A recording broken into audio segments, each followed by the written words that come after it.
te nang nong zet nom chome hana tiu hite pathen va choila chicken thei lungdon nagamahin hala mi pi ho ating nom chen di mu hite lung thim pumpin pathen na wa chai khom ki taute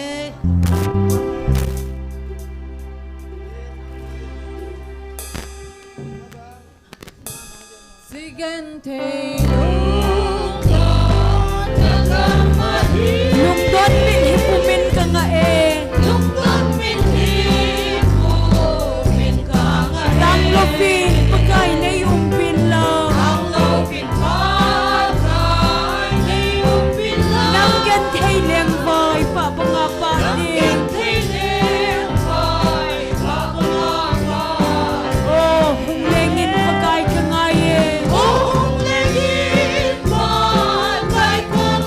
Calvary ang sin na chu amen on bangin sa in ka chuva nang gan thei leng vai pa panga pa ding nagam nom so ta hasing song le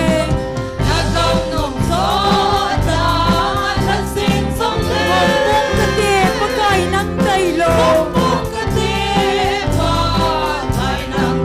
Senlay naw mga kakapin Namdin lungmola na humpain Oh, hulengin pagkay kangayin Kalbarian na lorsin na chun Mon bangin sa in kachuba Namgen hay lembay papangapating Son sinin na hinay sing song le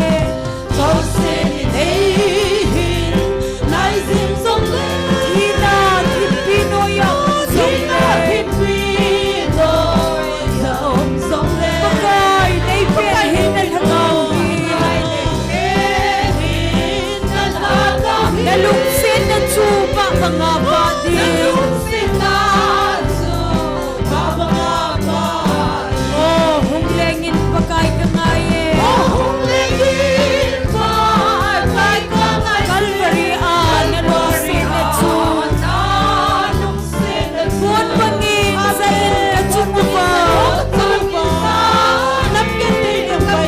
Namgen thay lembay pa mga bading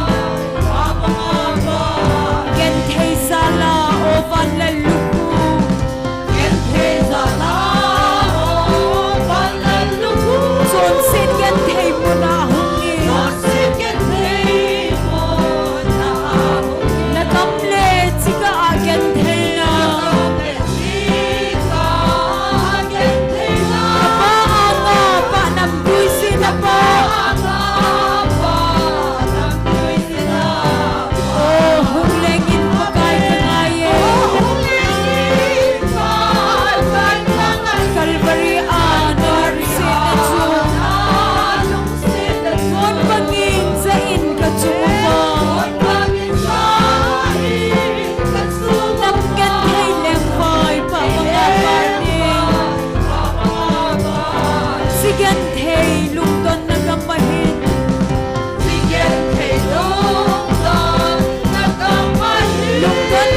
Hallelujah. Amen. Olo pipen. Hallelujah.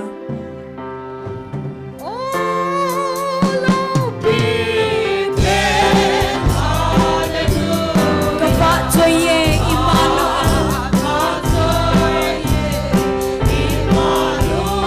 Fatsoy na lele na sause.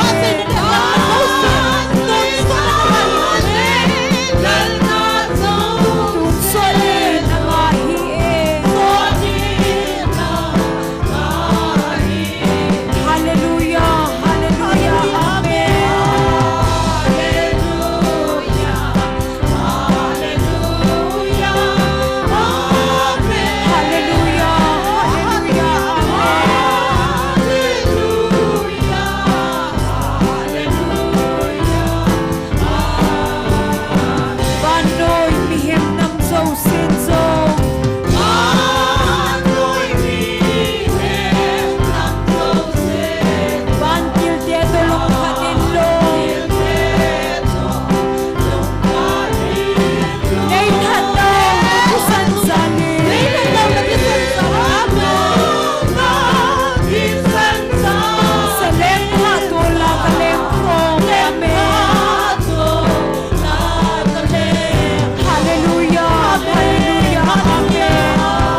Hallelujah.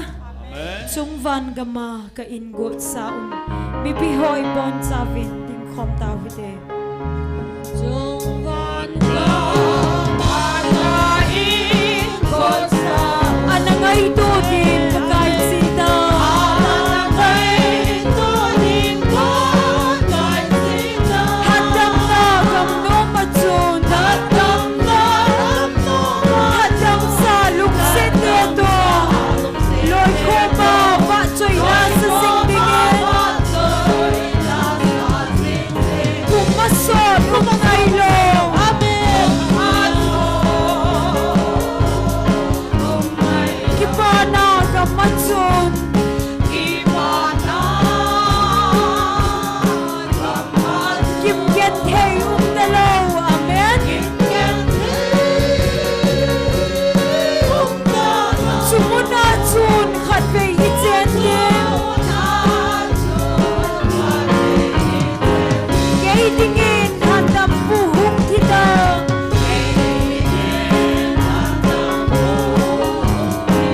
Kalhagaw hudo na diksi.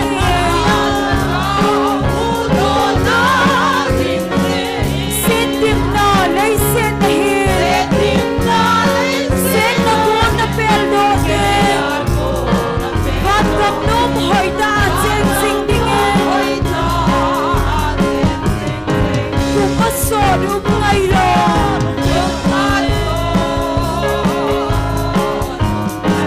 Kipana gamatsun.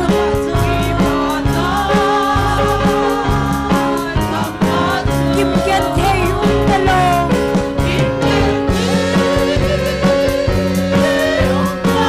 Sumunatsun khatbey itsendim. Amen. Hatampi sisingding opagan. Gayma naifam singeti kahey. Banglaw helin pangaysen. Itsen khom na diulim mo. Fetnong feta umlaw tsang nalempa. Amen. Pumasod umangaylo.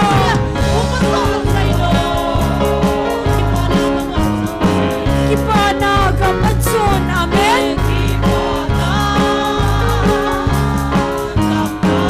Kimgethey umdalaw.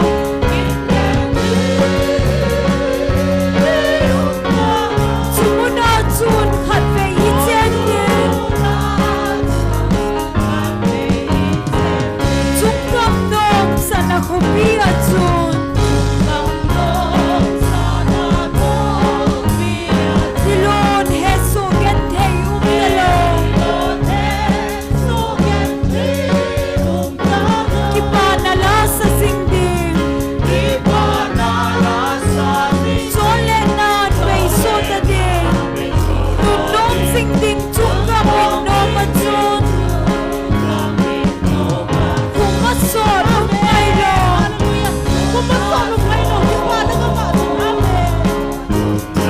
Kipana gamatsun.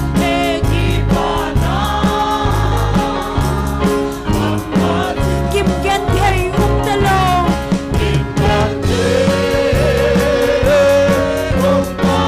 Sumunatsun khatbey itsendim.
Hallelujah. Amen. Pagkaya pay. Joseph. Padzausin. Pagkaya pa.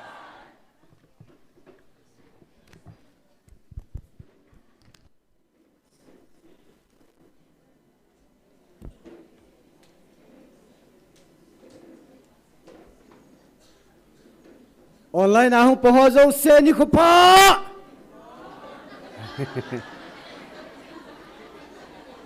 Kipa amen. Amuna hong kalsong ulan te hozo sezong. Ibon savin ni ko pa. Ni ko pa mo sa hatsung nung patin thangwa ni pive. Pakaya pai. Pazo se. Hallelujah. Amen. Patin hatsung nung patin avel velin thangwa nei pive. Tunai ki man cha na deu he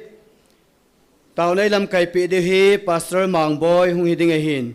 patin wa choila sading hi akhana gol hang ka kai hung hin tin gol hang ka kai nan sa zo ting le ki pa thu seina pa kham se ya ko na hung hin tin chulani na pa ne thang patin wa choila sada gon sa na ding hin tin zo ting le taunai tem lading pastor mang boy phat hung hin tin aman phan tati phat le nunga jem hoi patin wa choila sadan ko di tante che tunai ki man cha na de hin tin patin lagau theng kam sung su 16 July 2026 nia thum ta bang hin sim do ingkate nangai che ute lungil ta in tunin nang ho na sao hi chi hoina cheng dinga ka ko na hi poven ke man hi chi ki vai po na ki gom dinga ka sol na hi poven azi chu na belu chu a hinga hi pon a thia hi bove vevin hi chi hola chu ke man na ho chu ka ko chom na hi ve azi chu ke man na ho hena sa hi tabang a thila chu hlading in ke man ka phal poven na ho hi ke ma chen na ka huin theng na hi ve hizia chu hi chi a thing lo abola ko na ke man ka ko chom na hi ven than do cha na hi ta ve van mi te to ke banga cha hi na chang na hi ta ve ki pau ven hizi chun na tai tom diu tamin tin na mel mau tamin tin na la dai the na diwa na sudai diu na do diu tamin tin hi jong le iza kaya gal zo hat chung nu na patheno ke ma hi na din piu ka hi pathen kam sung so sim do naw pathen phathei bo pi venten tunia adema atai toma kisalal ho hi thil dang je pon sum je bo ve YouTube channel simwa sumle pa ya ho lo wa hele ala samding ji wa bolo he ti he ne gel do uten ke wang hin iti no hon iti ne gel lam ke wang hin phukriya chi teng le phukri panga ukeng hangwai ham banga ka gel he ji chu la the jong he pon nu mei thu sei po ki pona a he ta khu YouTube ki sim jing wang khi va na lung do na me na amina ga sei ding in mi yo sin het so ke hin mon zo ti pau jong he masa mang neu to thangin an thama hung hsia na anga aditan le politics lang elo le nam thua sei le ki doi lo phana to hi pi ki sei le hin chen alai mi tam de ham ti pa ha bui pi cho alo hi ki phalo ma hi tan tin he ja chu channel an sema hi le pi hi ki bol le phadam na tele GMFDI hi nam sunga min a ha do dal pi na hi je hin hilai mun hi chi hi ki bol han lang hi le hilai hi ki do han lang hi le subscriber view hung tamin te ti lung put nei ja han bol hin he thiam hi tin na in he thiam deu hi cho chu ipo na ta lo du he ya chu tu nya jong hachate ni dinga chu lainat ta jong a sei do tam piamen ai wanga I hon imai gel lo du hin ama he adem ding atai tom ding mo hung ki go nga hi tia jong ila adi hitan tin ka gel ji cho no hol pi tin gel ji wa alha chanu pathin na man cha tu na lai muna inam pum pi wei viluwa nam pumpi tundinga ki gut jinglaya hi a eng si a thang si he bangong su he ipidinga nu mei pen ta man ham ti hi inam mi te ho lung don na le po na lai na pen chu hin tin pathin la cha pasal reverend pastoral evangelist missionary min thang ta tai nei ho hi ipet ti la tu ne pathina ki phona de man lo ham tia hi le pathin mu thei ding ngai lu na lung thima nei lo ji wa tu nai pathina man thei lo he hi cha chi bola thang si wa tu ne al chanu de mo ham na chi de mo han lang tai to mal sei siêu jong le pa kai jin ka han chu ka han hi ti je na na ho la jong gal ka sa di hi ti chu thu pon ma salanga chu na tu ne hi gal ta chu to hi ki pan bam hi chu hi chi ne het thim du he inam galo chu mel ma te pe ki sa no pathin ki kum ta chu chilang hui ho bui pi di ta lo na tu a hi gal ta hagau gal satan man thei ten man ta chu son ne wan mana to ai hung chi son kina mon zo wan man kit aba nai koen man kit dam pan banan man dia ma hen hilai mun hi su lu te ding ti chu aji chu pathen program hi hung wa ding hi ta ja hena agi lo pa hen man thei ten man hin amang chu ho jong pa cha na movin adam am ting ho ha je che kinu chu phat dan chuna iki tui ta na wa pang hi zen patini thang vo ve mozal hadamin da mohan GMFDI tenis chin khula min ei sponsor nam khapoi kai ka wa chen khai ai thot khapoi ti chu ai wanga evangelist chin khulam adem ja chu mi tam pia ki muwa a support ding adem zo sin hilai mun dem zo sin aki thu pi wal tu na hi YouTube ma sum tam pia mu chu evangelist nu sponsor tin he chu la na ki che sa ne he iki papi ni ho zala min in chen ki siam dong la phai jing ya pathen thang wa te chon amo hodin yang taw na nei pi uten satan in chom khana ma no hin amo wa lun hei tho du he mi thinga hin na naw le na a theng lo hi lawang chun a thi chana dem du ai tai kho poi sen pathen hinga taw na nei pi uten tunin a ha chate ho jong pathin dam na pi wa pathin man cha naw muna a chai ge khon ni ge adin zo the ne pathin hinga taw pi ute yo zo se jong pham khan hong so ting la hadai ai lo le pham khat lungboi le bol po te na hi chi aki sei sa pathin kam sung sa anom sanga nei tai ado de dem ding hung de ti chu het sai na hi cho jin lung neo po tin hi cho jin ta sanal ha dai sa po tin hi cho zo hi idin dat naw le ta sanal ki phu dan nan mangu te pakai mina ka tim naw he taw na ne tin taw chai na he pastor thang neo nei pu le ki pa min te pa hinga taw na nei ta hoi te le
Amen. Hallelujah. Thu tan di da ka pau pathen. Son phatlo bol chun son phatlo bol jing han. Son phachun son phajing han. Alaya thu tan nang ma na umin namin theng ka thang ba ove. Tu ne su namin zala nei thu pi bang ba. Taona ale mitlia kanamuk tun do dinga.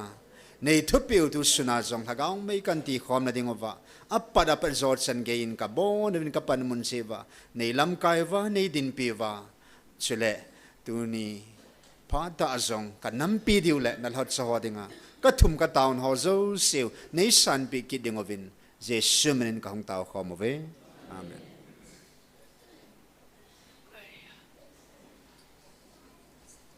Ki pamen tun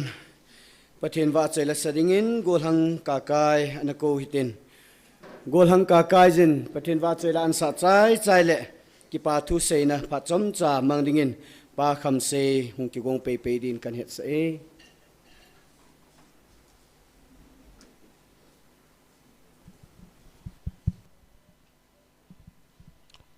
man mo ta zong le pathin thangwa na dingin kalei hin kho hi be tale ti jin sang le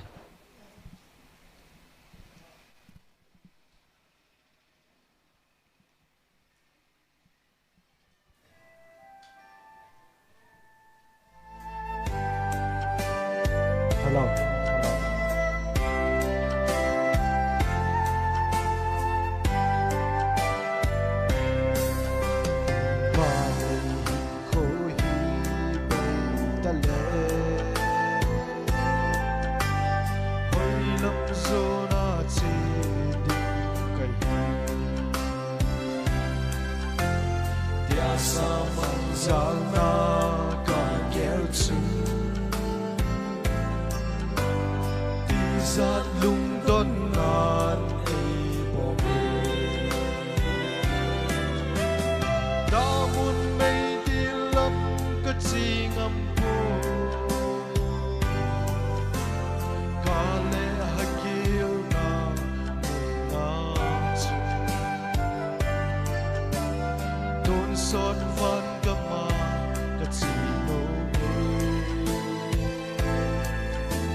sốt ki pa no kim talo da mun mei dilam ka chingam pu ka le hagil na mun na chu ton sốt van gama ka chino me Pakai na lampia nei puisin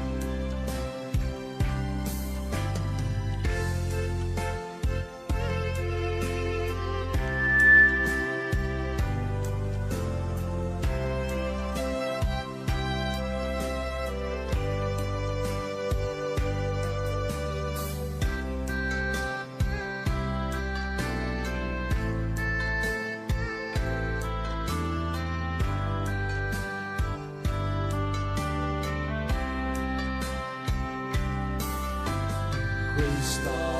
kapin pani chun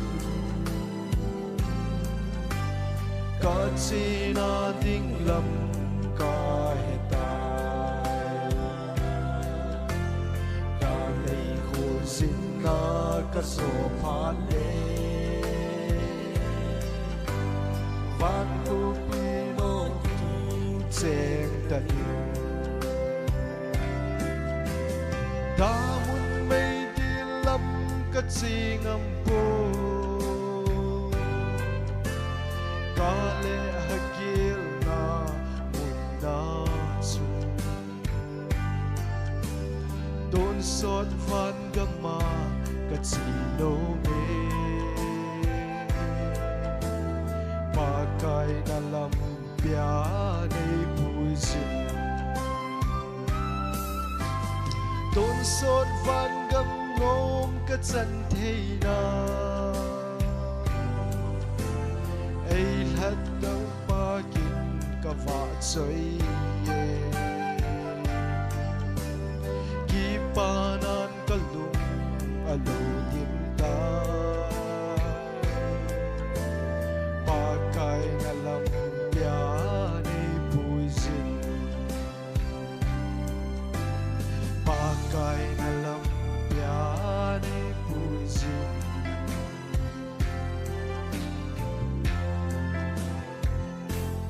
man mo ta sa no pathin patay bu bitaw hano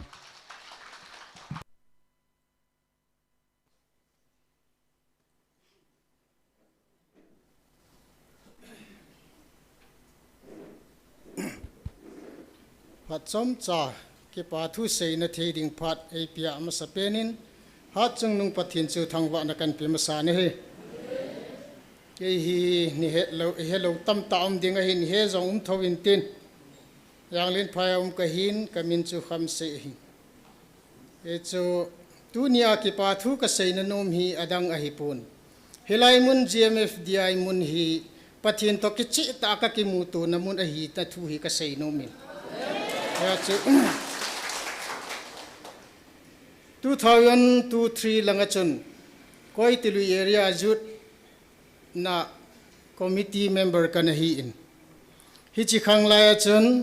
ju to phate chan kana me in holam kai hi EPT ham ti hi kana he thim pun ipana mila chi zawa ipan popowal hi jing ham ti hi nim lung ge la hin hi chu kana he thim nai pun ain hi chi zo chun 2015 chun urang pat langa ka cheng tan hilanga chunai le atam zo hin hobung lam kaya ihung ki leng tan hi le dei hen chu ka hung changin hia chun azu se hi lo ke hi na hi kaloi ka pai hon i dong in IPP na ne am IP na ne am matin ke hi ka ne hi wan leng wang alo na ji ka thei pon adang si wang ka ne nai ka ti talap jong kane in zalda yong kane in biri yong kache min ne lo umbe se lo he katu kha chu ka kama ka he jing hi chu IPGM til ka hin khoi Christine hin khoi ka man lo ji eti hi khununga ka he be bai hi chilai ta chen ima cha ka he pun aha ne a abol thei pa chu ki hi jing ham ti ani ki ti ai zui do nai kha tom chana chu min ki cha ram iktia hele min iki cha ra he pon iki da an hi tia ji tham nom lo hi e wang ai ki ya la chen koi man alo na ji thei boy ki ti ai mi he min khu hi hoi tan kan ge le nei le urang pa langa chun hobung lam kai na sata chairman pastor hinalang gei ahung ki chun pha chun nom ka sapun ka jidon hi ka nga anadingin kanga nomin ha sa ka san ka don na bender mun hi ka luna hele kadang cha tho jing hi ain kadang a cha mi chlai mun chu ka lunin khat ve hi ka ngol num pha nin kalung thimin i kain lu te ding don te ding ai wa ke hin don loading ka tin chi te ni chu ki del la hin ka chi jin kot phunga kaung ki le jin ana chai nen kaung ki gel ha nei le ka chi lu nin samal ka kilai ate jin ipizu ka pi dem tle khungai tari win ka ti in samal chu ka kilai hi chu patte chan taw na ka mangin ba kai hi chi na mi hi dinga nan na tong dinga nei sim dinga hele hi chi ka du cha na zo se ni la mang pi tan ti na taw na ka mangin ya cha samal chu ka ne cha ya aman ka pia kan dal hala lungdong ke win amo chun phat zo si khat ve ka don hi zanga man hi yong le pelal lo tabanga hi phat zo sia mi mei le ina chumin sum tam pu chu ta san jing o hin hi chimu na ku na je taw na ka ma kan da la je tu ni chan kan nu khoi pui ka thi phathin ka thang wa hi chi ba na chun zalda phata chan kan ki nin ni khana hi na hon tab khat tab ni na ne o hin ken tab som thum ka ni minimum he chu ka ha ne ni ai le som li som nga tha phai hi chan ge ya chu ka hin khu hi ta banga chu mahin ai le talap yong kane ki nin talam hi bom khat ni ni thum na ne o hin peti khat khu ni ka ni thum lo ai hi chana chu ka hin ko hi chan ge ya chu ai ni chi puma chu ho bung lam kai na sata kum thum kum li hoi ta kan pu hi mi masanga chu idin ka chu ki sel zo ham hin idal ha chu ki sel zo lo hi ale hi chia chun gal hungum ta nei le pathin lung si nin no zo sin gal hin la si pin ke dingin pathin thangwa the ein chu gal hil hagup la sagi khulanga kan nang honin huwa kunin hilai hung run na ding hi na sata taw na kaman hon ka kitu hon ha taw na kaman hon ei kaman hon ai le ka gin chat hon lo ben mi khat hungin litana refugee ke ma ka hon chu ko tal tabang khana hi ka hon hin na thil ho zo si hi ni ki cho sa hon lang amun jong hi ni da ha pi hon in na chi no mon ta le atil chi cho chu kan hol je aju nari ka theilo he ka ti aki po ai le sanghol to ka bora khat I thun do a hi le sang khat jing hi ha bara chu hi ji a chu ka po yo lo hon di a chu aki chu ngai chu he chu kan ki jo honin baharan kan mang honin hi chu pathi ni in sol pi on ta kala hone bara kan man hon chu 2024 January 26 ni jen lang ka hung hlung honin he chun hi chiwa chom khat imama ka kisu to zo zo honi hilanga ka hung pai hon ta nei le ni thum hi hap ta kha do tabang hi la ya mi pi la ai ka pan hon hin ai le hi chi zo wachun evangelist nu hin thu asai hi ka ngaya he le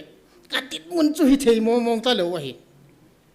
nang hilaya pangin lang pathin o zain thu pun ngai in lang hiong le chun na pathin to na ki cham hon na hon hi adi lo wa le phachum lo he ati chu I kha le chi pha na chun hilaya I pan hi a phachum ta poi ka ti honin ai ni nupi upat thu om poi mi nu mi pa hi ji a kilet sa the hi ta poi hobung lam kai kum tam ta ki po hen lang hi jong le kilet sa na the hi ta poi pathin te ki ka hi su chin lo poi mo tai ti hi kan gel hon pha nin counseling ka to hon tan ni khat ka to honin ka sit nin ni ka to honin ni en wang phat chan ka kilhan thing tai pathin kumiti chana hi nang ma he phalo he la na tonga ka na ki sim na ho zo si hi ka bol khilei tai ni ngai da min ka ti ngai dam ka ki thu ngai dunia panin nang ma chen na hovin thing wang hi tangi ta ka kilhan ai hichia nini zawang ja ni thum na ge ya he ka to hona phate cha ka ke han zo nuwa yong ni khat ka to be ki chi mong hen ki ti hi hichi zo wa ki pana chi langa ka pan hon wangin anum tan hallelujah yong hang san te ne ki sam thei tai pathin ka thangwa dan chu hi chan ge chun ka ki pa be se honin o pathin ki hu pathin hu ani ki ngai tu a in pathin ki he a pathin e I ne helwa hi chana pan ani ki la awanga chu phachum lo ai tai tu in wang pathin ka chon nam la yo si e het pi tai di ka ki he nin hi chi pha jun ka ki pa be se honin e ni se I chan hon ni adi ta pui ka ti honin ka chanu ka in puin ka to pi ki honin counseling a ya chu ni ka to pi hon chun ama hi ni thum ni li hi ve ni ham ve thum hi la ong sa hin la ya ato zo wa chu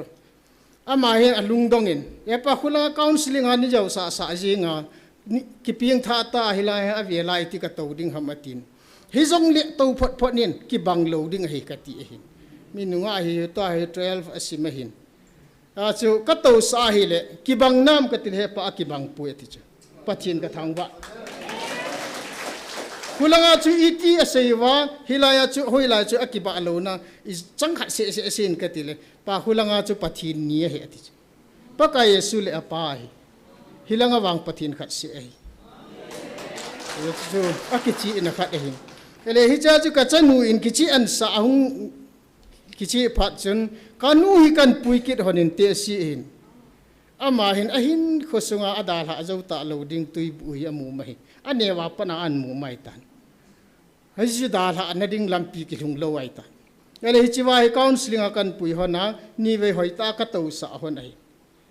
à tàu dâu trong khát dâu chân chỉ tùy bu chân lệ lan tuân thiêng xe lên đông phát thiên gia linh cái in cụ vin thì chân phát thiên to cái dọc mặt na thiêng sel cái này yêu hi các phun lâu ai hi lệ các cái sĩ nó lại đi ngay hin cái lung thiên nọ nọ riêng đi ngay ra cho phát khát cho cái chân hi các cái bà bê sẽ in tu ni hin cái xe nôm khát ở mình chỉ chung chung na chân hầu bung làm cái kỳ hi hít ta bằng cho cái chỗ na hi lệ hầu bung làm cái hi kial ngui pu kỳ hin phát thiên nhân sĩ khát kỳ hin ale pathin in angen si kel ngui ching dinga angen si kha chun pathin kel ngui pu ho chu anei koi ham ti het lo wa he la mi pui chi chawai di mo ngai he ji chu ka mu do ai ami pui ho cha chat vai lo wa hi le ama jing jong lam vai ding ai he chi ya chu kel ngui pu ding kha chun kineu sa ta a tu hin ka request ka bol num kha chu ke chunga ka het jo ke ya chu request ka bol num kha chu hobung lam kai helang pastor helang reverend helang mi nu mi pa yong le kilet sa har gi ti gi ta hobung lam kai kha ei lo wai le pastor khat ki hi hi wa counseling ka to dot ding hi I ti tin za cha people te katinu me aja mi nu mi pa nang le ke ki su di masat lo wa hi le I mi pui di ho hi lang vai te te ding hin tu ni in so piu le naw nu le pa te ho zo sin a to lo lai ho jo sin phate chan to win aji chu hi lai counseling hi ka ki pa na sang pen khat chu ho bunga hi kul set kem hi la de ki tia hi le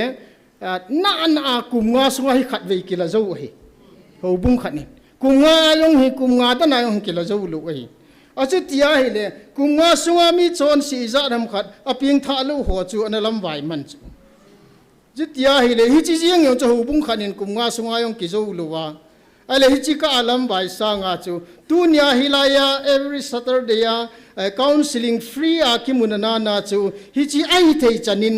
supi hi mute ti ka sei no mai mundanga ki gong hen lang hi le speaker holding kharsa in gun le apang holding ne le cha ding in gu nai le mi ala nga chi ta chu hobung khanin num ta a conduct thei hi lo wa hi num vai cherenga hi zat ve che conduct zo lo ding hin pathinin hilai muna hi pathin nyen si na kichi ta achan hon ja hi azon thu hin koi ma chan azo thil hi lo wa alo pi ne ka sei ro anu mai dai tu nya hi mi nu mi pa so reverend hi jong le na hi ping tha sa yong la chun a ping tha sa hi counseling a avial to wale a hi thei poi ti na thu yong ki sei lo ai na hin na chu tu ni na velin ki hul phat ki nin ka ti no ma chu ken jong a vela ka khol phat ji a tu nya hi kichi ta hang san ta pa ka ya nga ka sei nga mai nangin jong na sei ngam nga e hi chi cho hi lo wa le na pui ding ho chu lam bai kha sa nga chu hi ta bang din mo na hi nang le ke ki su thing ma sat lo wa hi le tu nya hi la ya I to wa nga hi idin mun a ki chi lo wa hi pha chum di lo ding a hin pathin in van mia asim tha ho la an zau lo kha ding chu khonung le ki si yong le chen pha chum lo ding a hin a phat hom cha in pa kai kom bel taw te ti ka sei no ma hin sei khiram le ki ngai da mu ti hi chan chu tan ti ka ki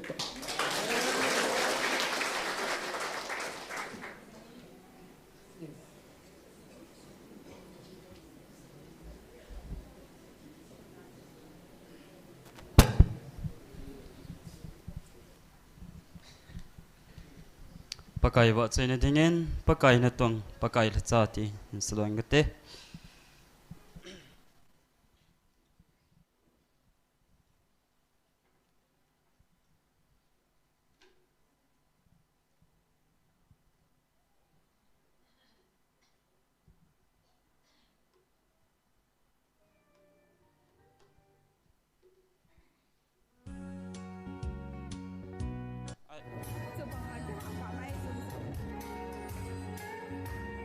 chung nong pen che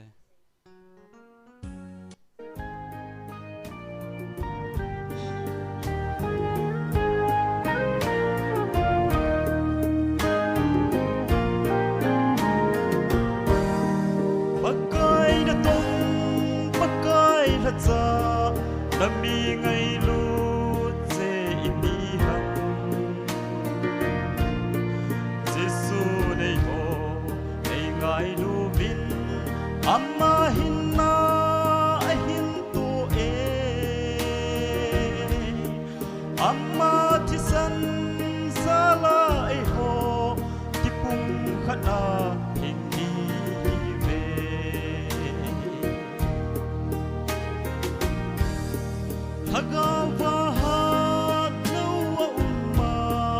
dân thấy lên vai ông giống lên bắc cài hề ngà tàu bị ô tin vô ghi kinh ai sang tu hi tê Krista zala tipung khana tipa chung chung chui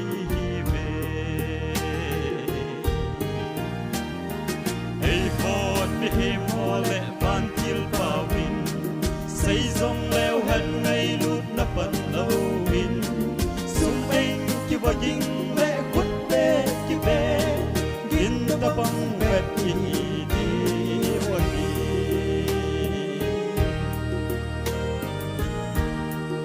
ay lut nan ni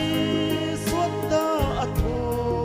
ay lut nan loi tum asim chẳng vợ chơi dòng apol boy hát lâu là sắm apan busy ngày luôn na na chi na tina u thim thimin a say si boy ai phot mi hem hole ban kil pawin sa dòng leo hân ngay lút na pan lâu in sung mây ki bo jing le khut be ki be gin ta bang bet hi di wa hi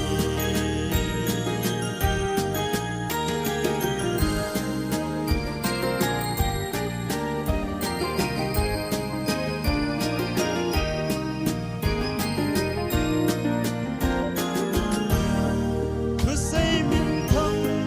la sa min thang mitin pa chat ni zong leo ven em sit thang thi atim zinga Krista ngay lut na nay lâu chu pakai ni kho hung hung ting le Jesu na chung thu atan ding ai hot alai sol cha te ho bang ning tong song leo han ngay lut na pan lâu in sung meng ki bo jing le khut be ki be gin ta bang be hi hi wa hi thiên in bon sao den pathe buk tang lo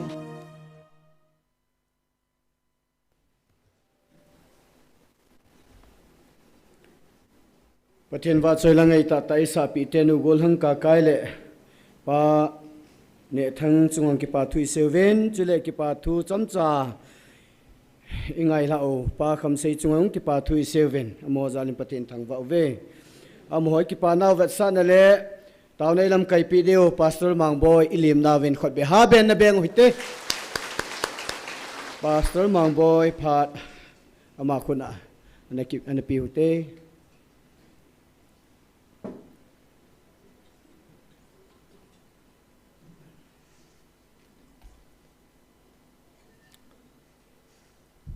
Bon Savin Kum Tha Si Bay Kum Tha Si Bay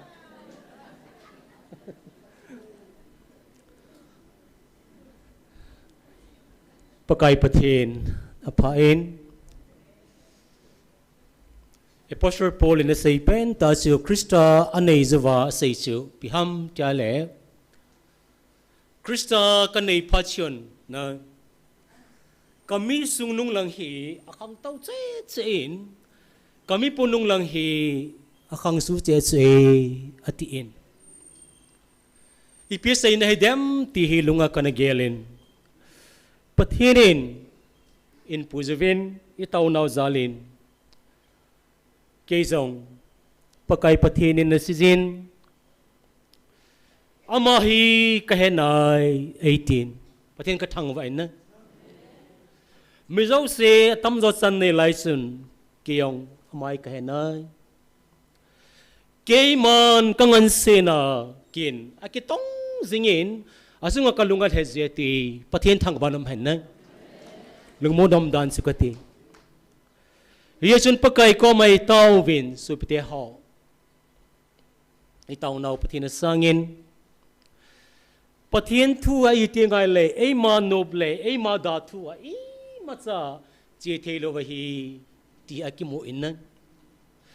Keiman ka sol hin. Keiman ka tun su ka tun hi. Mi ho zau se thei pon te ti zong le ka tun su ka tun hin. Ama kitung zong le ken ka tun lo vai le kitung lo hi. Pakai kam se nga hin. Hiti hin pakai pathin en pui zuvin. Pasam khazawachun pakai zin ama tain. Evangelist pu mangsain sathau nunala upasom le sagi nala zong edal hengin. Jizawachun hongchal kininay le supte ho tu hen tunia minsu ingaya hile kidang ta sumasanga sa evangelist mang boy kitia heng tunia su pastor ivet da pen tao tidolo loyo heniti how na pastor evangelist tidolo loyo heniti how minsu kahong sang tain kidang loong na aha tao pen pa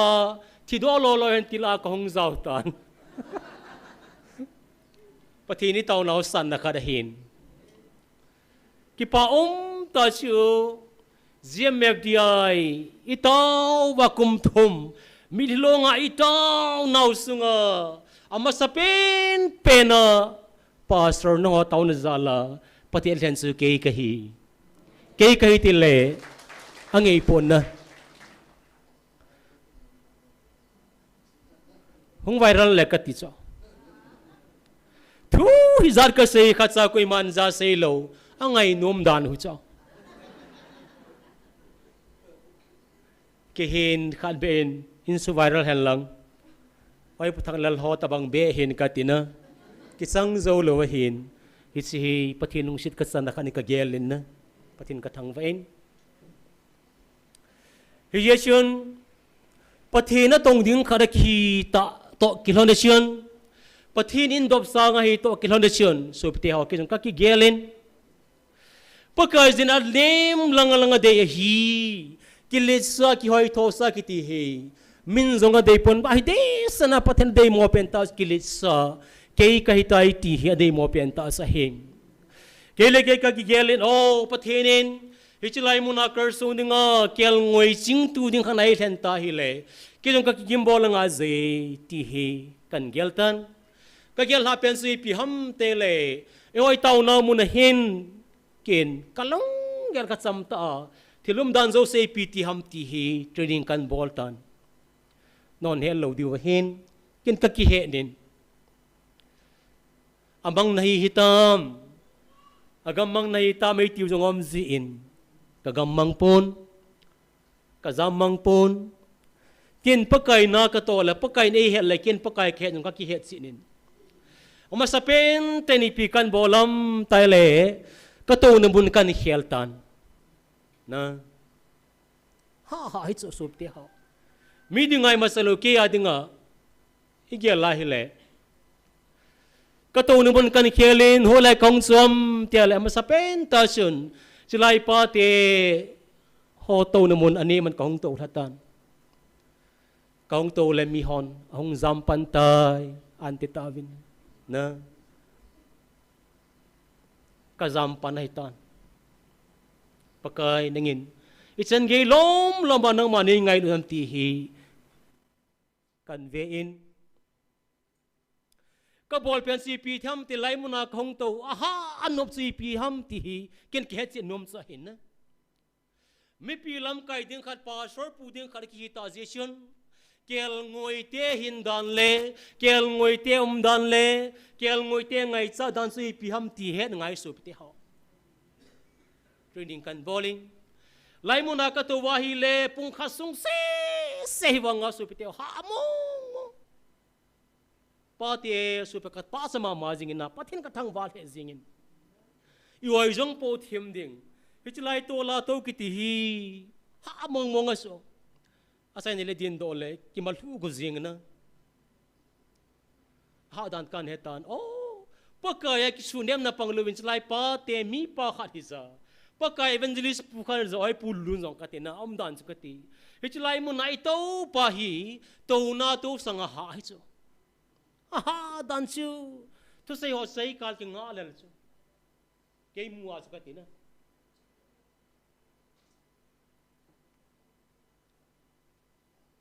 chukan saitan hapta jan kong tu win pathin zalin abana ka kichon kinin hoi lai ka tu wam mitai le mi pi ho to na ke do hin asunga tinis in ipitiam taila so piti ho kamu chu asat dana atu hon he diu chu ka pa sama ma jing win na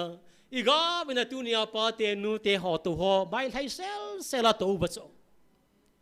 ka to ti la sawal be se nin tin ki hen kal ki nga le so piti ho ha mong chu itul ti ke ti ana hap ta khar kahong to win ba na ka to kin dela nom zep ta chu a sai na them kha chu anum na kha hum ta na ka sei nom sui pi ham ti le hi chilai to no zong a ha dan su chilangi ai la to lai wanga chu fan ki piano ma chu so piti ho e zap da ma ka tin na langa koi ma de zap ta lo chu a sajya se bordim lo i mu so usa ya ka tin na asale mu so pa su satan them an bola hi le sei ngai lo nom tai mu di zeng kapasa mama win chiong su kansai kinin pathinu sin zalin kasei nom sui pi ham tale supte ho inzuin assistant pastor pa zanglin phaya sui pi pawan satan chilai mo nai chi zinga pakai gam lu loading anti in iponat pen ta ji su hi supte ho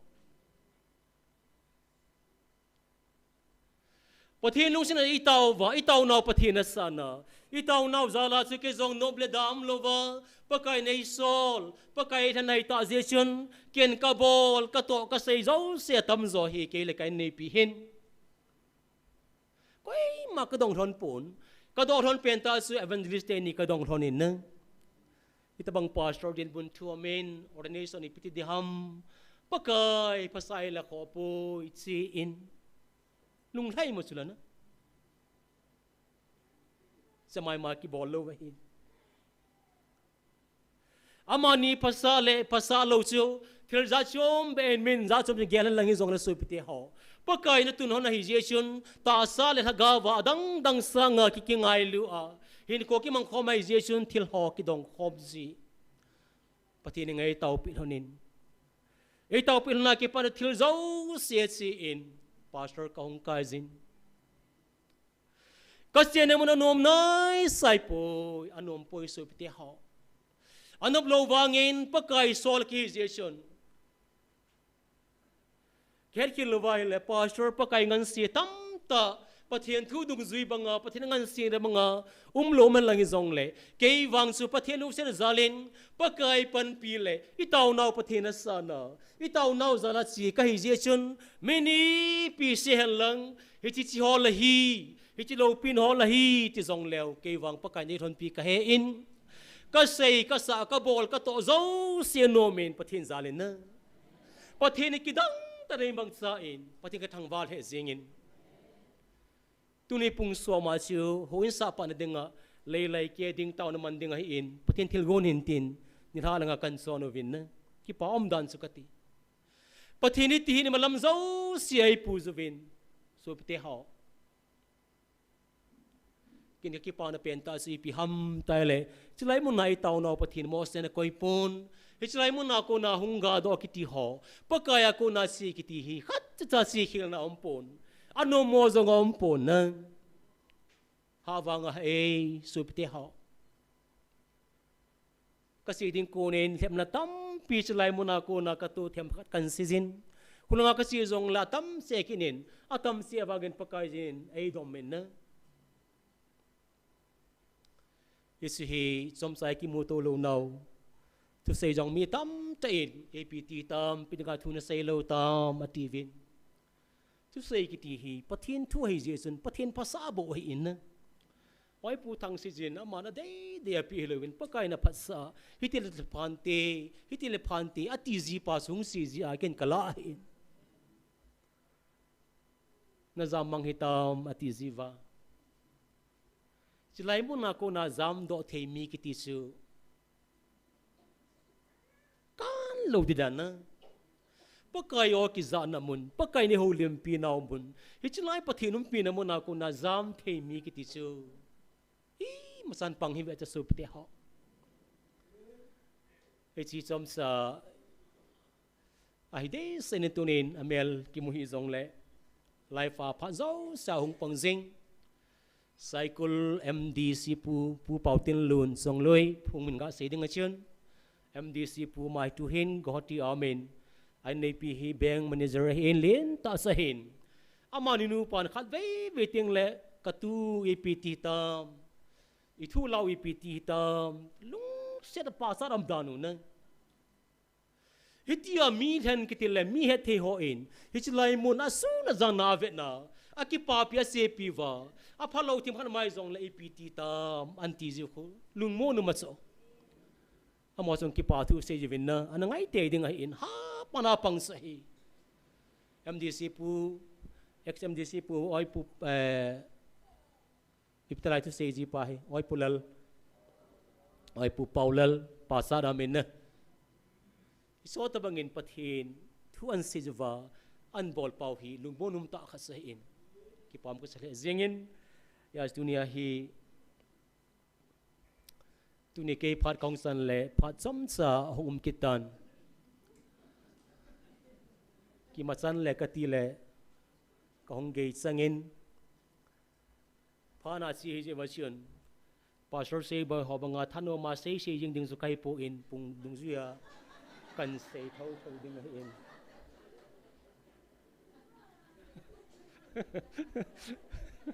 luang hi ve tana patina lungang thei cho e pi hamati thei za kati pathin lu se hoi min i kai li zong le kho ke salo su kati ke di do mi mo pen ne yal wang wa hi aki gain hai so tan tin kate mini te bodong le I to pen lang I lu pe zong hoi lang pe zong la kho ke salo so I chi pathin he nau kha sa hin na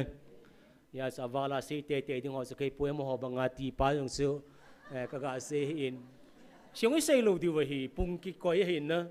pung phat ki pe hi ta ja su kati ai wa nga lai mu na hi kyong kan la wal kin mai thei pathin mi a pui te no mai su kati su pe ho acha zongom lo ka ve ji so ken pung ka ve ji le pastor thang neo ho ting le doctor pu sei boy ho katina a phal la wal di hitai ba mi pi ka ba sal kiu ko jing hi chon nop lo vai le katina a pam ho nei nga la lu cho pam la nga ho in iti pung ling taong ken la ti kil vai le kati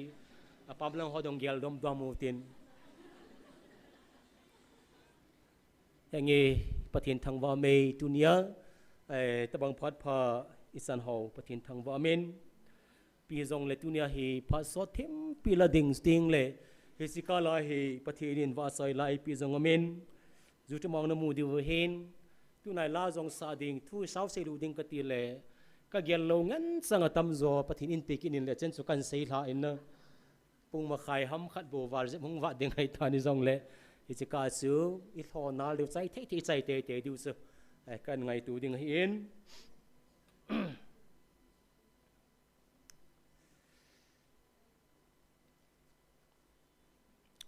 pathin thu ngai lu dan ho hi su pete ho a chai na pen ta kan ve chui pi ham ti le khat vi ting zong le life of phone kan vi in I ben na hi le I ki man sa ho ka ti na tau na man pe le lung hel zong om tan siung ha se kha ta pu wing bin tau na mang ta a si le wa le ti ho bang zong apa ti lai kon da kanala ti la ka gel do zin na min tau na mang ta ma sanga si le wa le ho pram ki pan ta thai le ho zong I ben na hi le I hon kho ki sa lo cho a vet hoi modern zuga se no me na hoi lo dan su te ho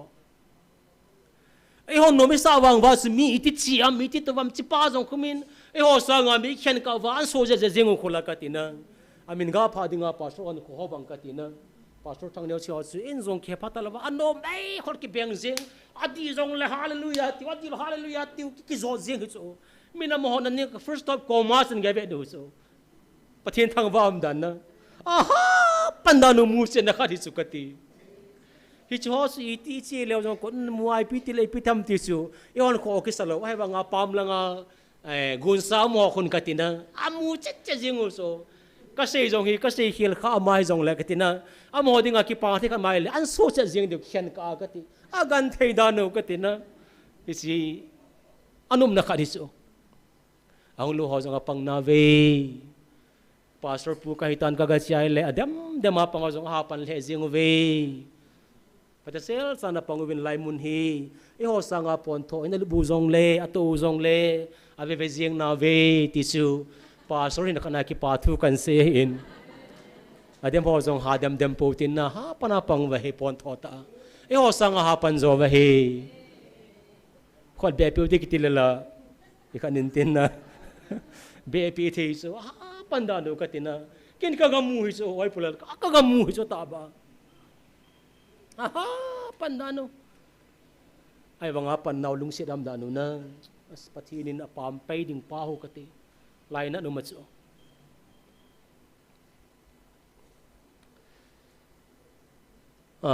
tuni pathin thu ki man sa ding ho ai de sana kan ko te ho patasel sa in I ho jong athing chum ki gel po tin na ni zat ki taw ta iti wa ki phau sa dik pau ka ka dei lo pi chu sup te ho nang mata ki ve in zole nang zong lal bam khana te lai ta dam ning dan na iki vet phada nga je sup te ho athing ai ki gel wa I ga taw jing mana se mai chi chai le I pi ham azo sa kha tong kim khading ham na ti su ti za na ma su ho lai ki muam ta le khal vei be te la kondak pa se le phalami o za kha dai in mo thu hi lo cho wai pu mang sai ka ti na sa pang psychology te le ho dan het sit dan su ilungan vet ji cho I pan nga hi su I tai pan ji lo kan nui ja ji nui li de ke ka lu hang ji cho na gel do vai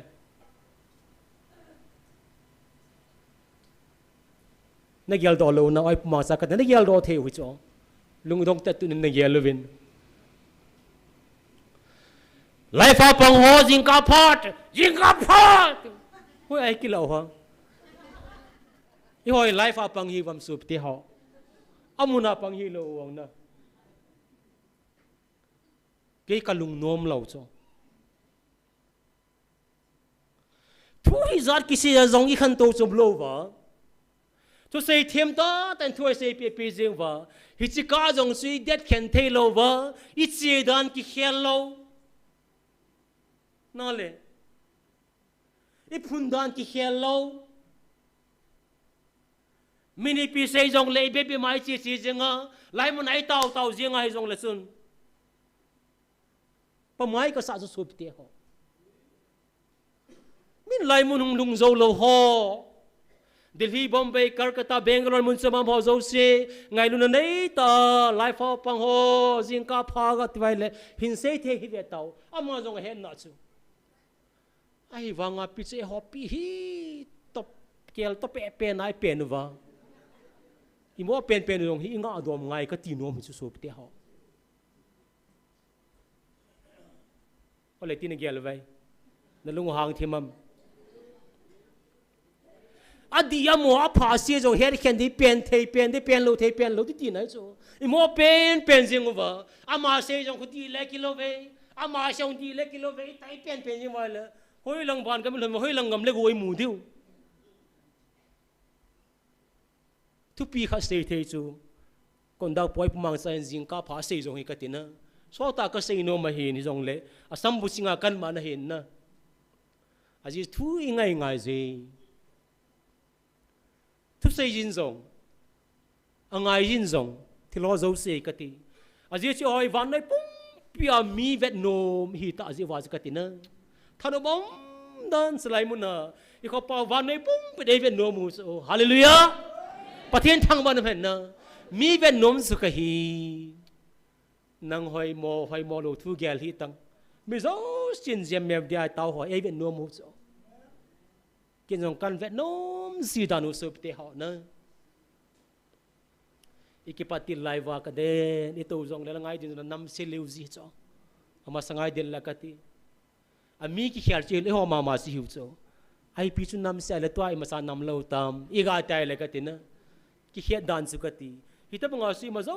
เสจงอภัยตีว่าไอจีเสจงว่าไอเลี้ยงที่เขาสุนีพิเตมูว่ามินิเตสิมุฮัมตีป้าจงอีเกลว่าไอละสุพิเตปะไม่ก็สาจิอาจูเทียมซาทีมนัตบังกันเซโนมาหินนะkasi nom tampi min zong lang suti te ko yutin dunia taon na lang na lu de hutin taon na kan naman dingowin kan de sein patin tu khat in sim do ngai taon na bo man ding katile fot kan sim do no men first Peter bung second Peter bung thum sang git sang ko na sin siming kate hoi ta ngai zutin to hi lagaw mang thai ho pathinin APO tau khom ning hivin ana yelo tin Peter thotin na bung thum sang ko na chen mi khatowin ge sang asa supakai atu teb lam dola ge sang hai poi koi ma amang tha omlo na dinga gay sang zo he patina thu pha thei bu han na mi kha to win gay sang asa su ipitinga gay sang ham tu langai tau nau sang pen le i gelo pen ta chu ki ha tau te hi zong le imil hi long te hi zong le a kho poi ti sa heta in amina kagatsia taw naman nakagataw le apazing it yung imay tay diwahin pagkain ay piding baway tain ay piding kalboy nga le zing it yung imay tay diwahi so pite ho tunin pagkain nga itataw nga zikatino mahin na tupo na si benahile lamasasyon may lay galding nga itawin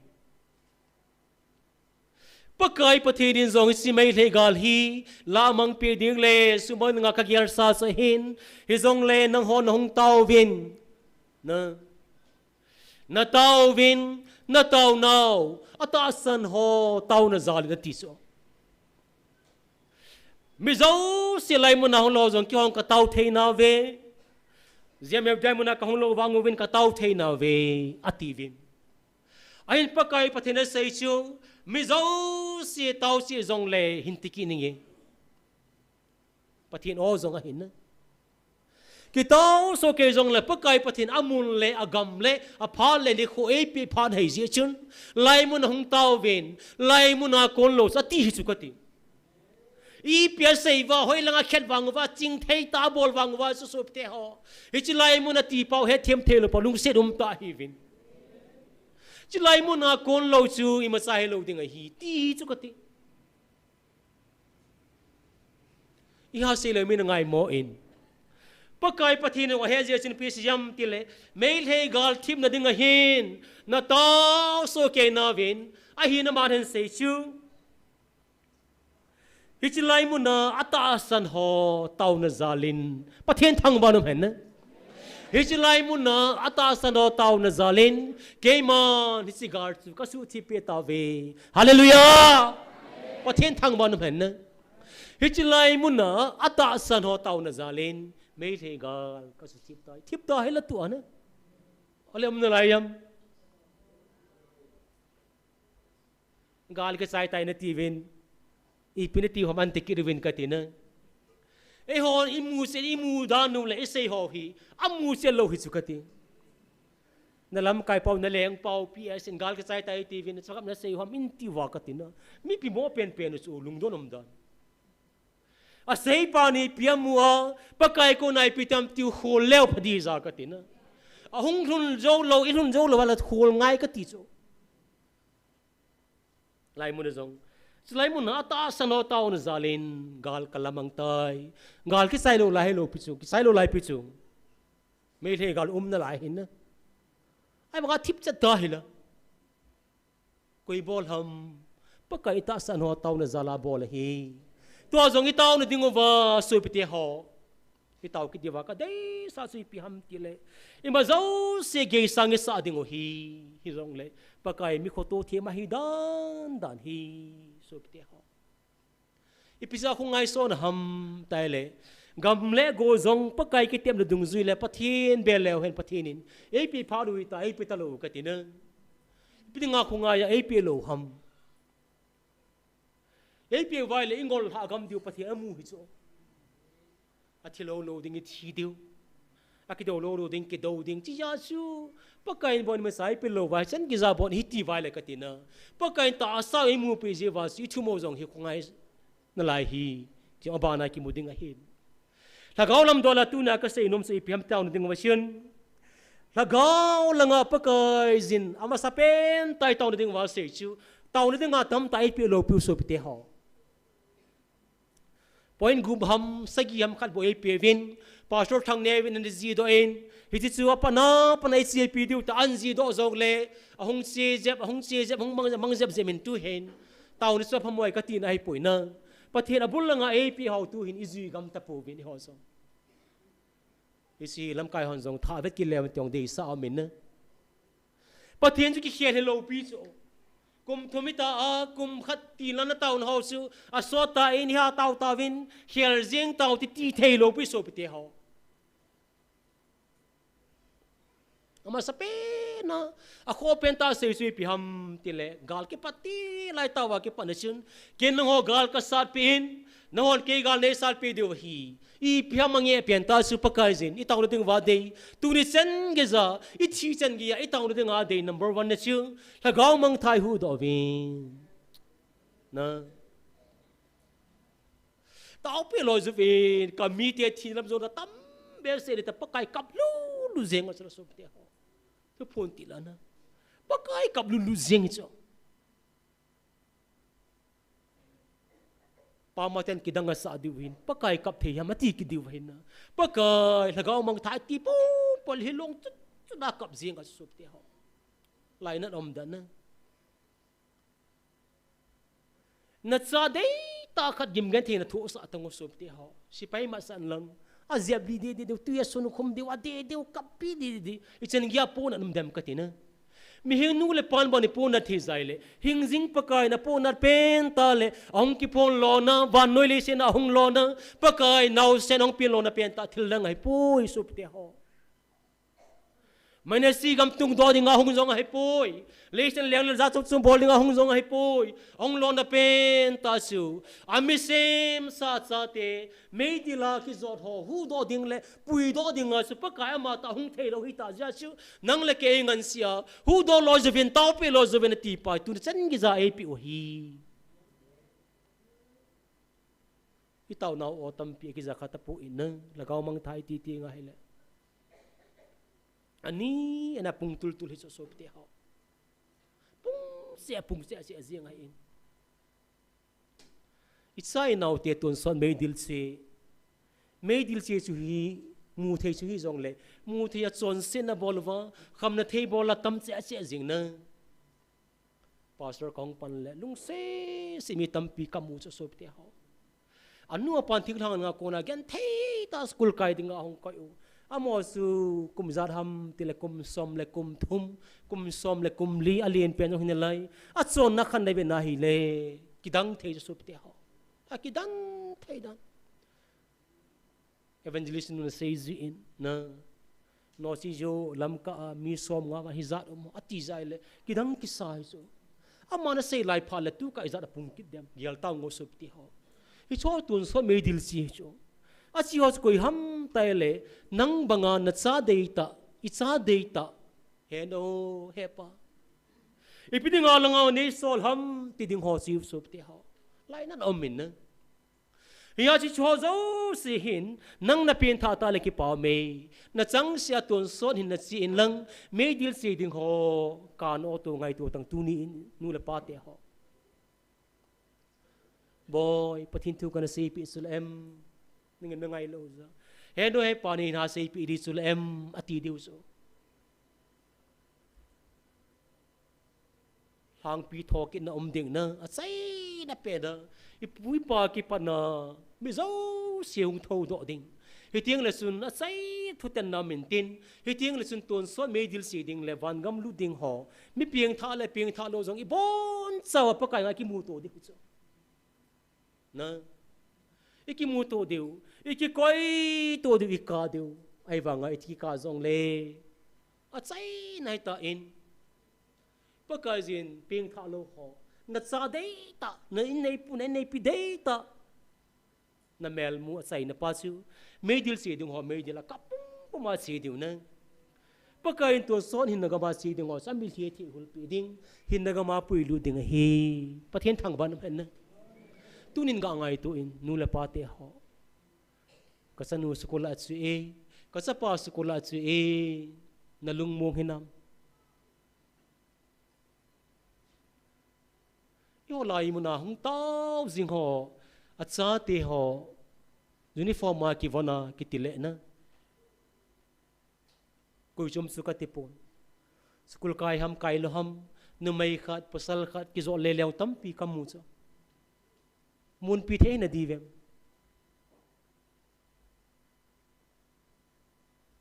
tun ga ngai tu len su ti ho na cha data na cha na naw school si ho zong ka cha school si in thim zil in lung mo na men ti hinam ne het sit hinam ya tu na nu le pa te ho pata sel sa ki ngai tu ngai ze ya tu ni ai ve na hele ton sa me dil si ani sa pung tul tul ze ngai in ibe nai le hi ho hin kho inui pa to ipu no a te banga na pu zo swa te banga pakai kini bol wa pakai ang sungil hun na theding wa su pakai in tu nya hi chi ho la gau khan ko gel kho na zala chu khongai so da hi pathin thang ba man na nang in chen ki siam do na ding le ken chen ki siam do na dinga nang sim la pai mu na dinga su pakai khongai so nai sai lo pu chu pakai gamin pi ting la kain chen ding hin gam tu mi mu ting vai la kain chen ding ti a hi chinga na ding se sa pakai hung nai sai lo hi pakai lunga gel pha lo hi ta salama si basa gel lo pi su ti ha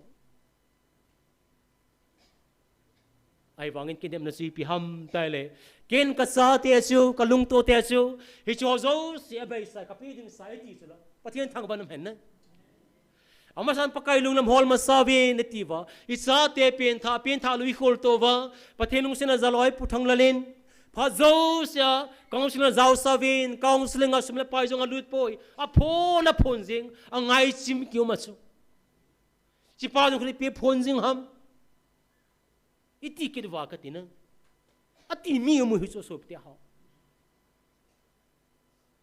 khat be ting la o oi puthang lar chon na ha se jep le ong an ha se jep long ti diu itile ti diu ham pakai ni khuni ting le me dil se kon ting le se diu po na mam ding hin na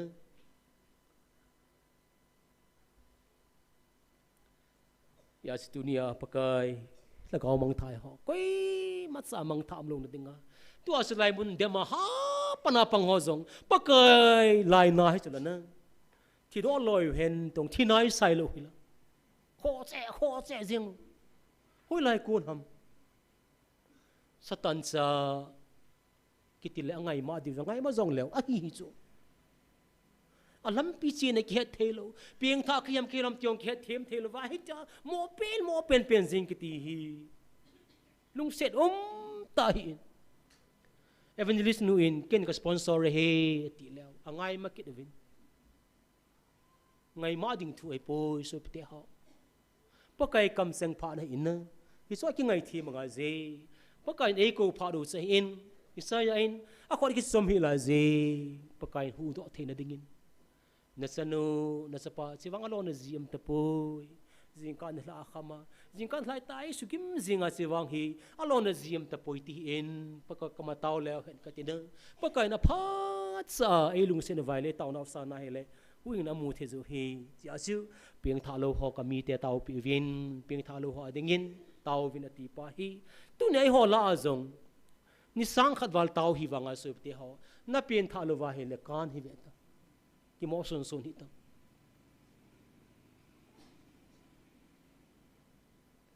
ke jong evangelist pastor hi jong leng ka piang tha na di tam lo wa hi le kel ngoi za chingin ka ting hoi li jong leng mei dil ka se thau thur tin hai so so te ho e ma se pastor he in chlai mun ani sang kha taw he ta in mo kai lu jeng o ti ding kha ta sa poi ibulu ki ve no tin piang tha hi na i tai la pakai nang ma ka thang ve ka sa piang tha lo lai ka san nu ka chapa thin lam zo na ki zo a piang tha the na dingin tin pathin ko ma taw le han ti kan de sa ya se ma sa pen ta in bon sa in e ma hi thai na se pathin ko ma taw na ni utin ke man sai na si ming gating aba ni si be ki diu he pathin ko ma bon san taw na ni uti pathin ko ma taw na ni uti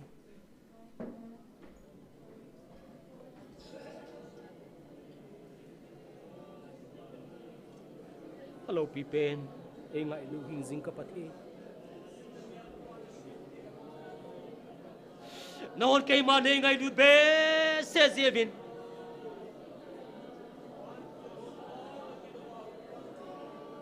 epa nat sending alom lo hizong le vanser 15 ateng ta chim lo wa soi na bun nen dan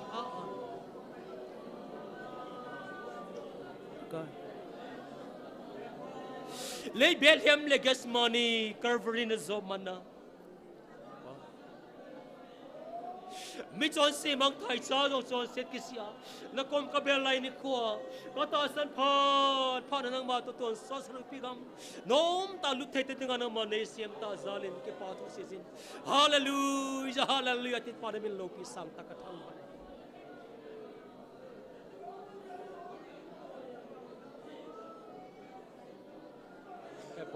tu ni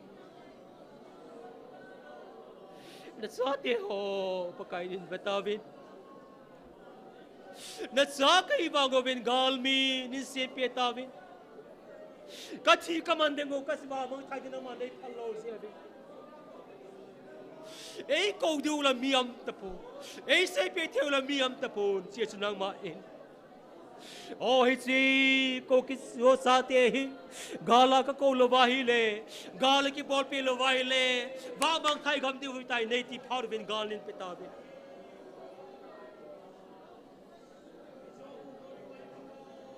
ya pa ni hi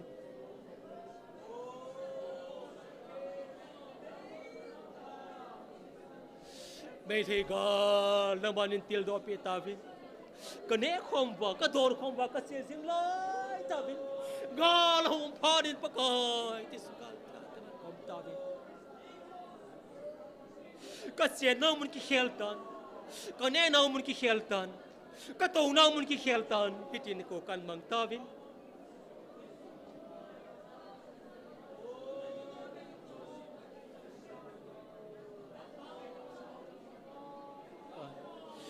ni sa te ho ke man gal ka sat pe vin ka ngai lu na za lu vin ke man ho gal ka sat pi le nang hon ke ma gal ne sat pe vin kom ki jate nga vai kun na ti lai sin pakai ka pu isaya i ke ma kom na nei solid ke ma kom na nei solid na ti pakai na min ka thang va e tu ni a ke ho zo pakai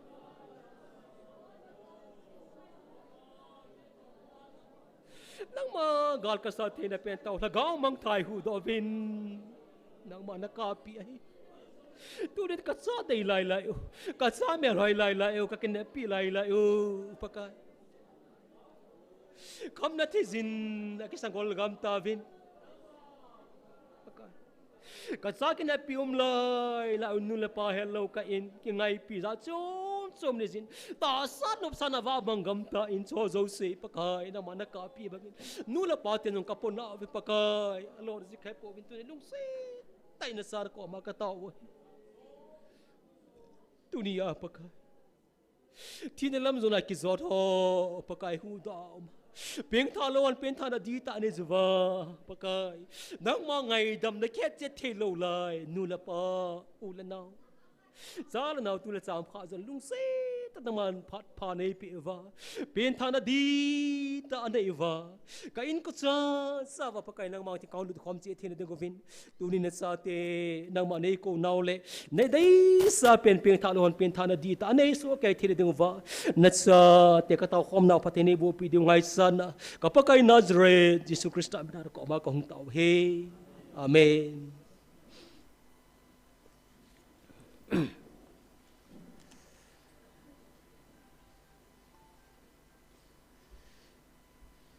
GMFDI te ko ma pol yang thua sei tai an ticket tawin na mi theng pol koi ma san jang mu khalo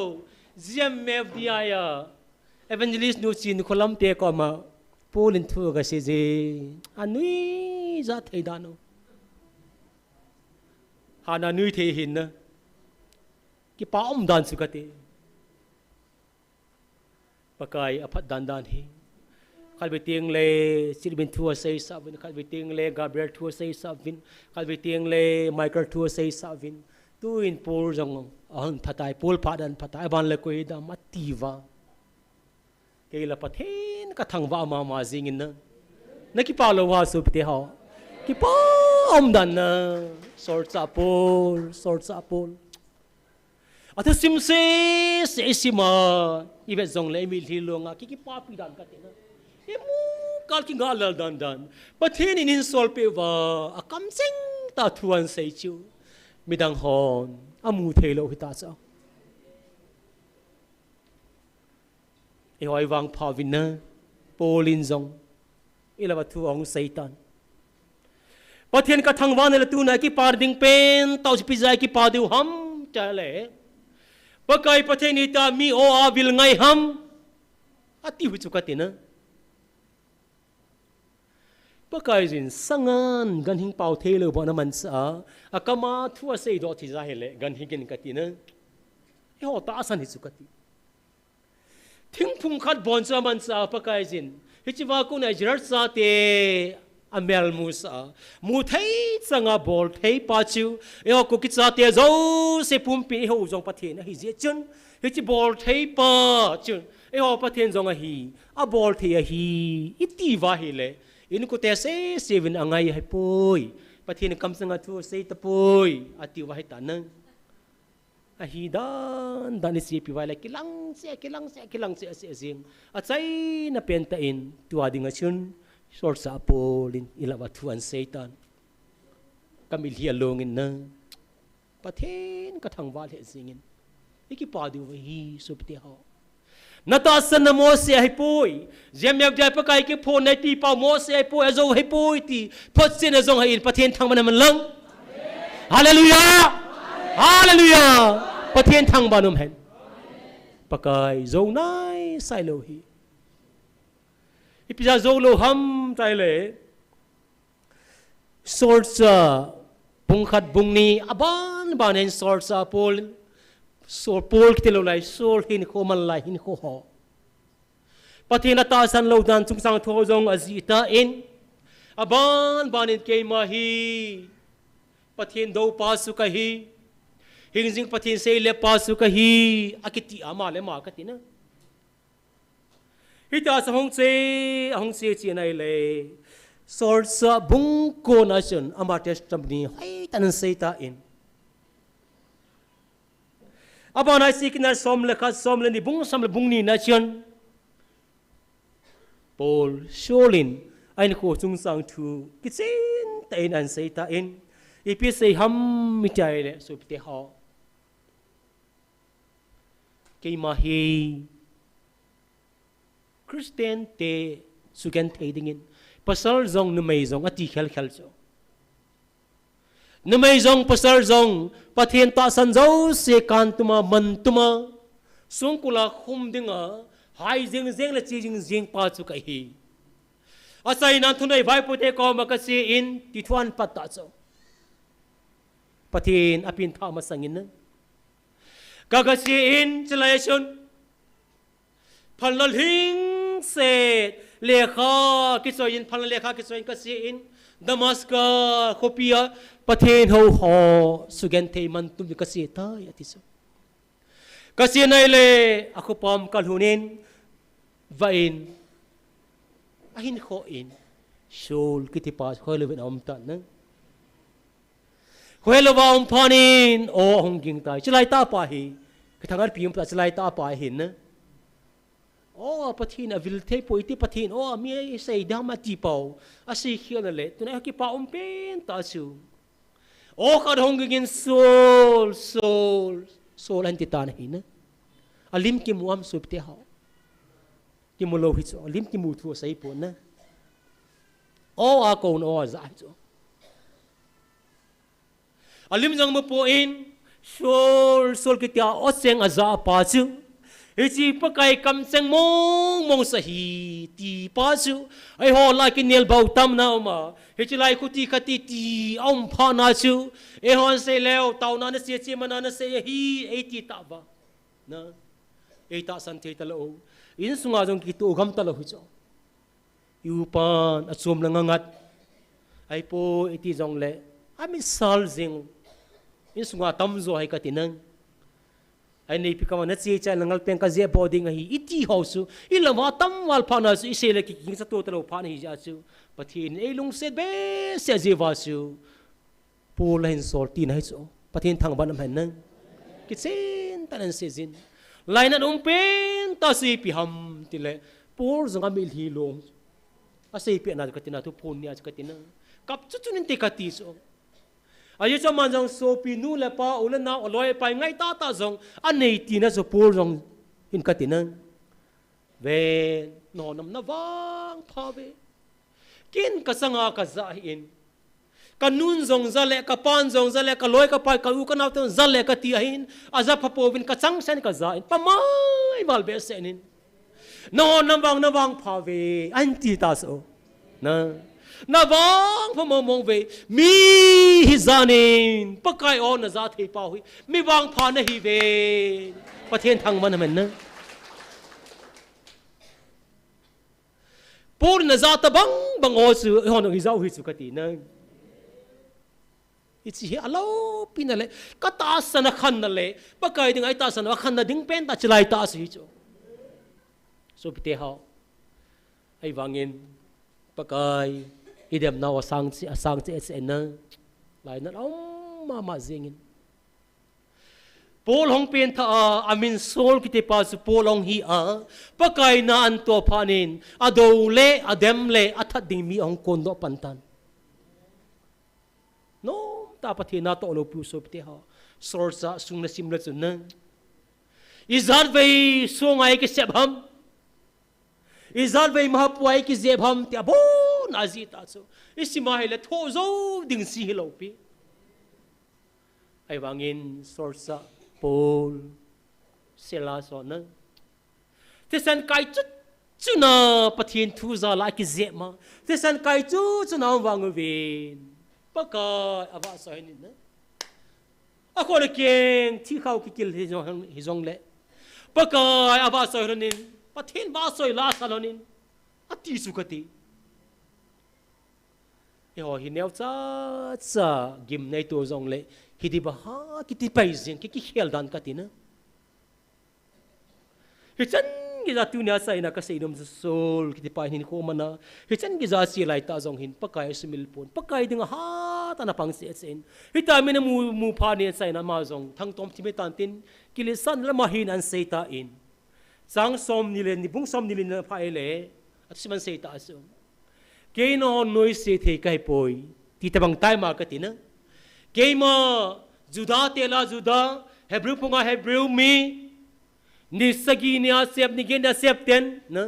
silisi gama tersas ko pia hung sailen gamalal missing pel pa ko na hung sailen pa so kahi no noi se ti kam ti na ta bang hita so akili sa pa chu katina kili sa na thui lovin mi hona mu khin mingol la ti je wa chu kati o mi ningol le ti vela kati ho zo na aki ngol lo dan nan sula ki ching che se zeng din mun sa hin atu lai ben na hele so ptop tin ko ma tau tin YouTube ben na hele oi pu amin ga ki phan lang le mon zo ti pau na ken phone ka ha vet phone them cha ga ben na hele kan ti za cha non mingol native in mingol kiai le hi chi degree hi ka saya na hi chi sipai captain hi chi pension ka hung che thei da ham akile sa dan ko lung se dum ka sa cho hi zong hina be ta sup ti ho ai wangin aman zong pakai minin na ite mu ven a hi thai lo hai ta in so bi pa zong na ki gyalin lang pakai mina kan tim na hin na ching na them na te hi zong le mi hingin si na them na si ja pakai do ne ki sei do ti ngai le a chai na lama hi zita ti pa hi ki gyal do dingin ka tim no min na i za them na chi ne sei wang wa so pi ti ho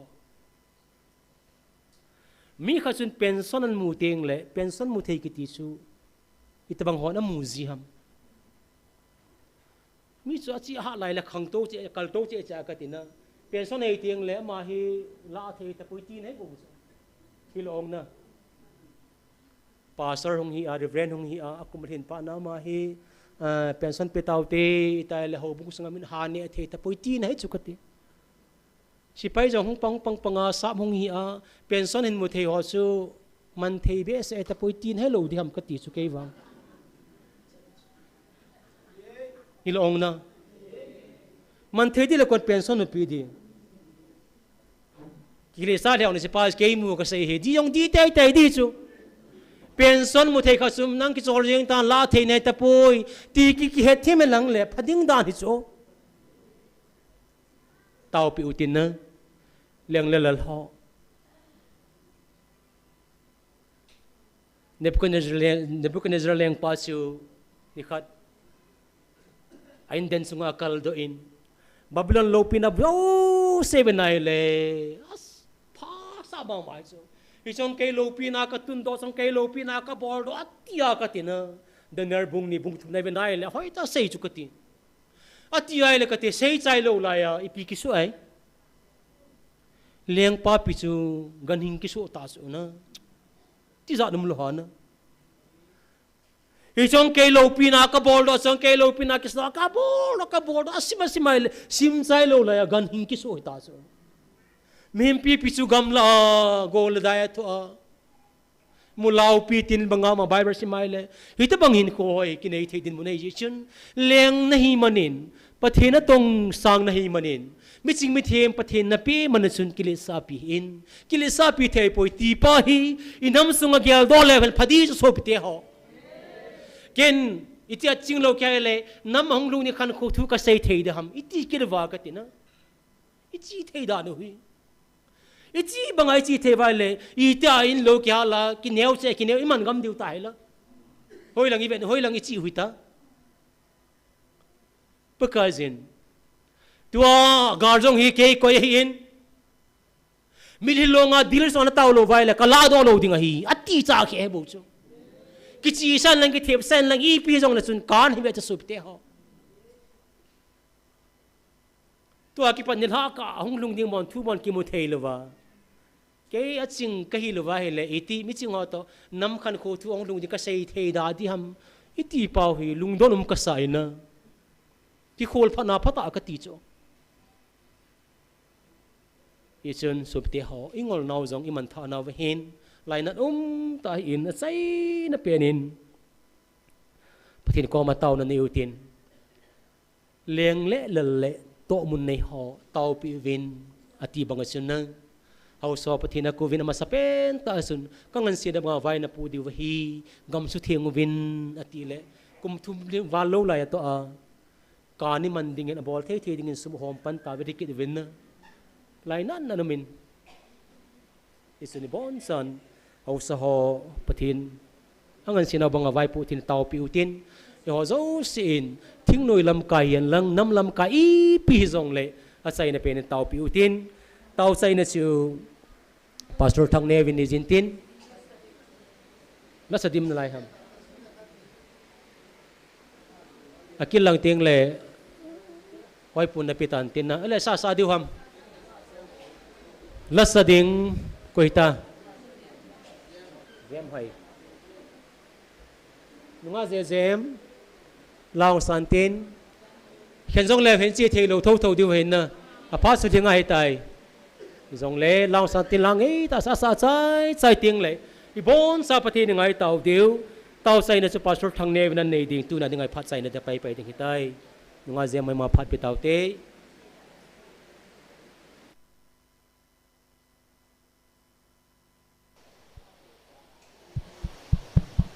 thiên vợ chơi nên đình bị khi pum pum mà thì chơi sang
man ki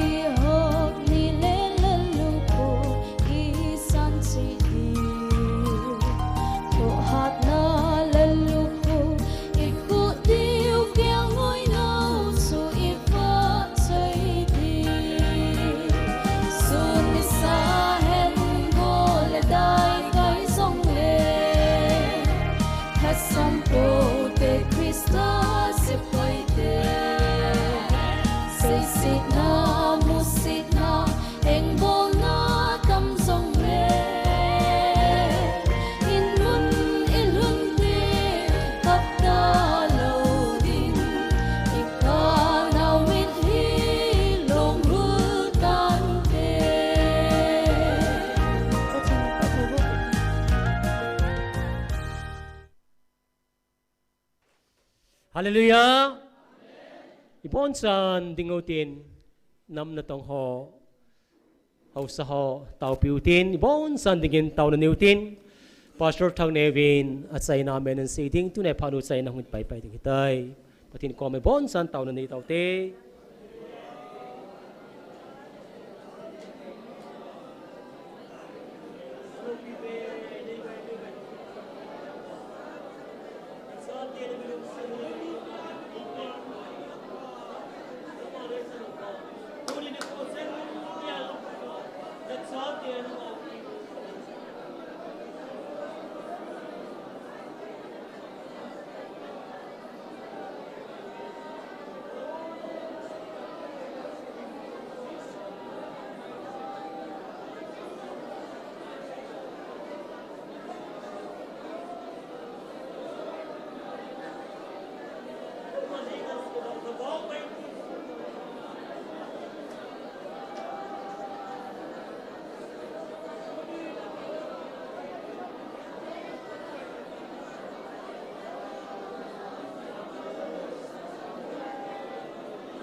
Amen. Hallelujah.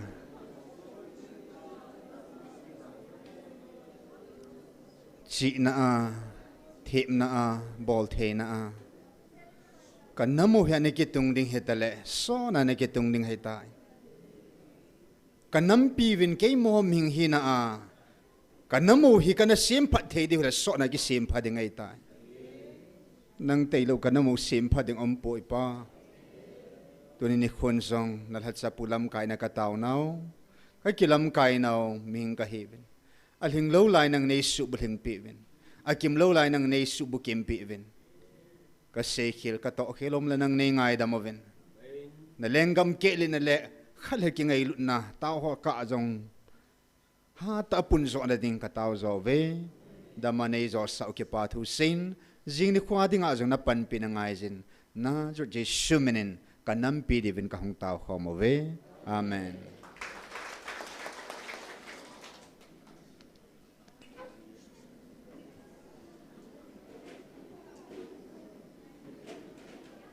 Kana po halo na.